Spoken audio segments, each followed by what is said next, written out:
You are 6 years old, and you are standing in complete darkness. The air is so thick with dust that every breath makes you cough. Your hands are bleeding. Your back aches from crawling on stone for hours. You can hear water dripping somewhere far away, and you can hear the groaning of the earth above you. You are alone. There is no adult coming to help you. No one is checking if you are safe. You are working, and if you stop, you do not eat. If you cry, you are beaten. If you try to run, they drag you back and lock you in. You are not a criminal. You have committed no crime. You are just a child. But in this place, in this time, that means nothing. Childhood does not exist here. Only labor, only survival, and the walls are closing in. This was life in industrial Britain during the early to mid-1800s, a time when the country was transforming into the world's first industrial superpower. Factories were rising in every city. Coal powered the machines, the trains, the ships, and the entire economy. Demand for coal was endless, and mine owners needed workers who could fit into the narrowest tunnels deep underground where adults could not go. They needed small bodies that could crawl through spaces barely 2 feet high. They needed workers who were cheap, obedient, and replaceable. They needed children, thousands of them. Some were as young as 4 years old. They were sent into the coal mines before they could read or write, before they understood what was happening to them. Families were desperately poor. A father working in the mine earned barely enough to feed himself. A mother working in a textile mill earned even less. When a child turned 5 or 6, they became another source of income. Parents had no choice. It was either send the child to work or watch the entire family starve. His name was William. He was 7 years old when he started working underground. His father had died in a mine, collapsed 2 years earlier, and his mother could not support 4 children alone. She worked 16-hour shifts at a cotton mill, but the pay was not enough. William's older brother was already working in the mine. Now it was William's turn. His mother cried the night before his first day, but she did not stop him from going. She could not afford to. A mine supervisor came to their home and offered William a job as a trapper. He would earn a few pennies a day. It was not much, but it was something. His mother agreed. William did not understand what the job meant. He had never been underground. He had never been away from his mother for more than a few hours. But the next morning, he walked with his brother through the cold streets to the mine entrance. He saw other children, some younger than him, being led down into the dark. None of them spoke. They just walked forward, one step at a time, toward a hole in the ground that seemed to swallow them whole. William's job was to sit alone in the dark and open a wooden door when the coal carts came through. The mine had a ventilation system that required air doors to be kept closed, except when carts passed. Without those doors, poisonous gases would spread through the tunnels and kill everyone inside. So William sat in total darkness for 12 to 14 hours a day, waiting. He could not see anything. The mine owners did not give children candles because they cost money. He sat on the cold stone floor and listened. When he heard the wheels of a coal cart approaching, he pulled the door open with a rope. The cart passed. He closed the door. Then he sat in silence again, alone, waiting for the next cart. Sometimes an hour passed between carts, sometimes longer. He was not allowed to fall asleep. If he missed a cart, he would be beaten. If he left the door open, poisonous gas could spread and men could die. A 7-year-old child was responsible for the lives of adult miners, and he was utterly alone in the dark. The cold was unbearable. The tunnels were damp, and water dripped constantly from the ceiling. William's clothes were soaked within an hour. He had no coat, no blanket. He sat shivering in the blackness, trying not to cry, because crying made it harder to hear the carts. His hands became numb, his legs cramped from sitting in the same position. The air smelled like sulfur and coal dust.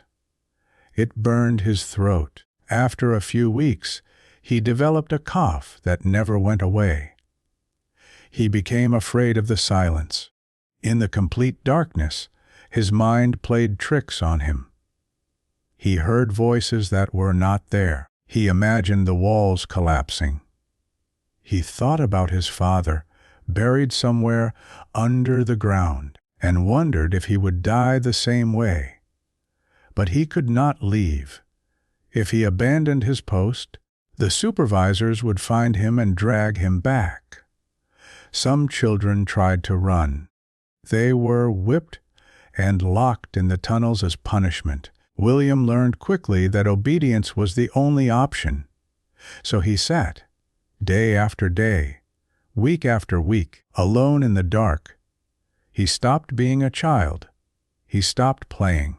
He stopped laughing. When he came home after 14 hours underground, he was too exhausted to speak. He ate whatever food his mother had, and then he collapsed onto a pile of rags in the corner and slept. He had no friends. The other children in the mine were just as broken as he was. They did not talk to each other. They had nothing to say. William started to forget what sunlight looked like. He went to work in the dark before dawn and came home in the dark after sunset. Winter was the worst. He did not see daylight for months. His skin became pale and gray. His body stopped growing properly. He was small for his age, malnourished, and constantly sick. But he kept working because there was no alternative. His family needed the pennies he earned. His mother could not survive without them. So William disappeared into the mine bit by bit, day by day, until he was no longer a boy. He was just a trapper, a thing that opened doors. Nothing more. Think about that. Imagine being 7 years old and sitting in complete darkness for 14 hours a day, responsible for keeping other people alive with no one checking if you are okay. Imagine never playing, never laughing, never feeling safe. Imagine your entire childhood stolen and replaced with fear and exhaustion. Could you survive that? Could any child survive that? And what kind of society decides that this is acceptable? Children died constantly. Explosions were common because of gas buildup in the tunnels. If a trapper fell asleep and left a door open, methane could accumulate and ignite from a single spark. The explosion would rip through the tunnels, killing dozens of workers in seconds. William saw the aftermath once. They carried bodies past his door, men and boys burned beyond recognition, and no one stopped working. The mine reopened the next day. Cave-ins were even more frequent. The tunnels were poorly supported, and sections collapsed without warning. Children were crushed under tons of rock and coal. Some were found days later. Others were never recovered. Their bodies stayed underground forever, and the mine just kept operating. Disease killed even more children than accidents. Tuberculosis spread easily in the damp, poorly ventilated tunnels. Cholera outbreaks swept through the mining communities.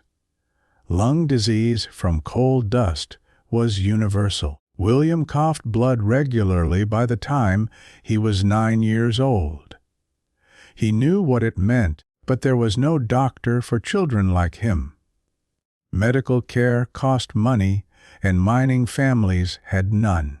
But here is what most people do not know, something that makes this even darker. The mine owners knew how dangerous it was.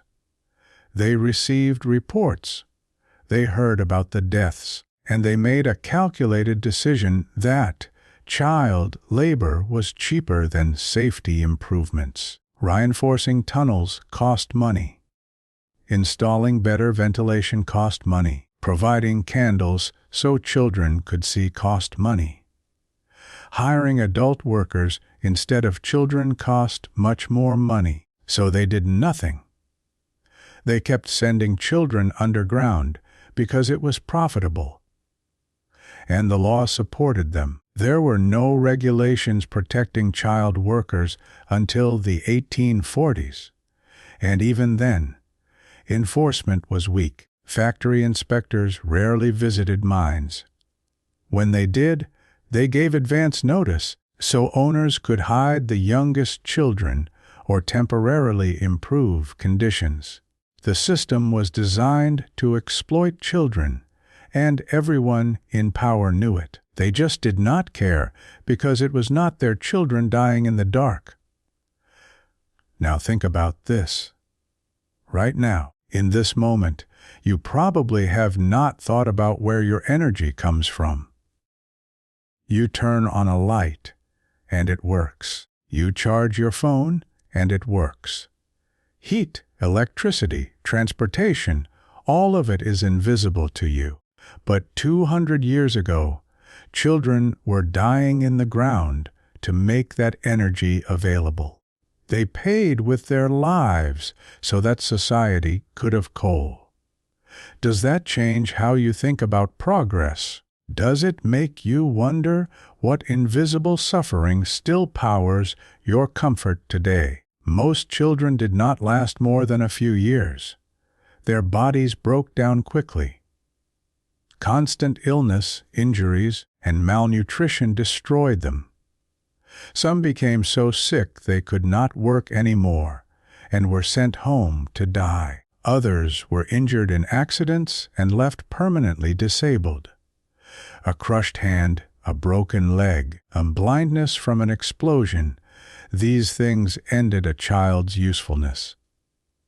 The mine owners replaced them immediately. There was always another desperate family, always another child who needed work. Some children went insane from the isolation and darkness. They became erratic, violent, or completely withdrawn.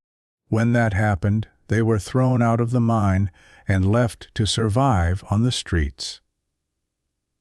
No one helped them. No charity took them in. They just disappeared.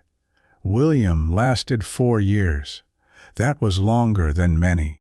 But by the time he was 11, his body was failing. He collapsed one morning while opening a door. The supervisor found him unconscious on the tunnel floor. His lips blue, struggling to breathe. They carried him to the surface and left him outside the mine entrance. No one called for a doctor. They just assumed he would either recover or die. William's mother came and carried him home. He spent 2 weeks in bed, coughing blood and burning with fever. He did not return to the mine. He could not. His lungs were too damaged. He had chronic pain in his chest. He could barely walk without getting dizzy. At 11 years old, William was used up. He had given 4 years of his life to the mine, and it had destroyed him. He lived another 6 years, but he never recovered. He could not work. He could not help his family. He became a burden, and he knew it. He died when he was 17, his lungs finally giving out completely. His body was buried in an unmarked grave in a churchyard filled with other child workers who had died too young. The coal that powered Britain's industrial revolution was pulled from the ground by children who had no choice. Every factory, every train, every ship that made Britain wealthy was fueled by the suffering of boys and girls who never saw adulthood. Society built itself on their broken bodies. Wealthy families enjoyed gas lighting in their homes, while children sat in the dark underground. Factory owners became rich, while children coughed blood in the tunnels that made their fortunes possible. And everyone pretended it was normal. Newspapers occasionally published stories about child labor, but nothing changed. Politicians gave speeches about progress and civilization, but they did not pass laws to protect children. The system needed cheap labor, and children were the cheapest labor available. So the system kept using them until their bodies gave out. William was just one. There were tens of thousands like him. Most of them did not live long enough to have their stories remembered. The mines eventually stopped using young children, but not because society suddenly developed a conscience. It stopped because reformers forced the issue, because investigators exposed the conditions, and because workers began organizing and demanding change. It took decades, and even after laws were passed, enforcement was inconsistent. Children kept dying underground well into the late 1800s. The progress we celebrate today was built on their suffering. The energy systems we rely on were developed by breaking children apart. And we forget that. We turn on the lights and never think about the cost. We assume progress is clean and inevitable. But it was not. It was brutal. And the people who paid the price were the ones with the least power. The children who had no voice, no choice, no chance. William is gone.